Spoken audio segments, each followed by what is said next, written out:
Rambo, great to have you. Reverse sweep, all on the line. You get the dub. How are you feeling? I mean, I've got adrenaline flowing through me right now. It's crazy. But yeah, it was awesome just to see the guys bounce back like that. The first two maps could have went either way. So obviously, from that standpoint, I don't think anybody was really shook. Like, we outslayed them like crazy on the first map and just barely lost. And the search went 6-5. So like, it was just unfortunate on our end to kind of get the wrong side of the coin. But we battled back, just had a really dominant performance on Tuscan. And that's kind of all you need sometimes, is just the kind of the motivation and the factor that, like, you're playing well. And we just rolled through Berlin and then started playing more like ourselves in the last map. And that's kind of what put us through. And Thieves themselves actually played really well today. What did they do to take you by surprise? I mean, dude, we get so many questions about the teams, and specifically, like, the league is so competitive now. Any team can beat any team, I feel like. There's maybe like 2 or 3 teams. Like, in years previous in the CDL, you had a few teams that were kind of like, yeah, okay, like, these guys aren't going to win. But like, at this very moment in time, I'd argue that there's potentially 9 teams that can win this tournament, which is something we haven't seen in Call of Duty in a long time, which is awesome for viewers. It's super stressful for us coaches and players. But yeah, no, LA Thieves showed up, played extremely well. We were just able to kind of do our thing at the end and come out on top. The fans, absolutely huge noise coming in there. How much of a role did they play today? Yeah, I mean, it's always half the nice support. I mean, the ROKKR crowd in our match was amazing. Like,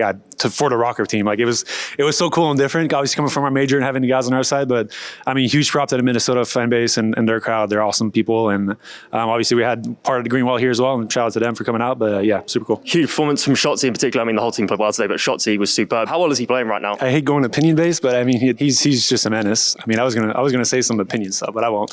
Let's keep it at that. I mean, yeah, like, he kind of, even like he said in an interview, I think the other day, is like, when a team's playing well, he has so much space to do on a map, and when you give a player like him space, I think he's arguably the hardest kill in the game, and he's just so capable of making plays happen at all times. We saw in the Bocage when the 1v3 was just like, I mean, that's some old school stuff. We don't see it that much anymore. His brain and astute for the game is just on top, and when he's rolling, he's just unstoppable. Who do you want to play next, Boston or Florida? It doesn't matter to me. We're ready for any competition. We're going to play our game and focus on us, and whatever happens, happens. How are you going to reset between now and the next game? Obviously, you've only got a few hours to prepare. Yeah, we're going to take a break. Obviously, just reset, kind of reset the adrenaline in our bodies and our mentals. We'll talk through. Obviously, we're going to watch the Boston and Florida match to figure out who we play, and we'll obviously be able to determine what maps we want to play based on what they're doing. And we also scrim both those teams this weekend, so it's good for us to have an understanding of where we're going to be playing.